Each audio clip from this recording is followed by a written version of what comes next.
महादेव मुंडे यांना न्याय मिळावा यासाठी बीडच्या परळीमध्ये बैठक आयोजित करण्यात आलेली होती। मनोज जरांगे यांच्या उपस्थितीत ही बैठक पार पडली।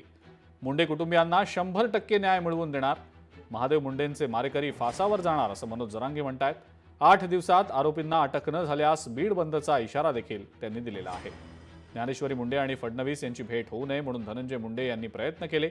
प्रकरण दाबण्यासाठीच धनंजय मुंडेंना मंत्री व्हायचंय असा हल्लाबोल मनोज जरांगे यांनी धनंजय मुंडेंवर केलेला आहे।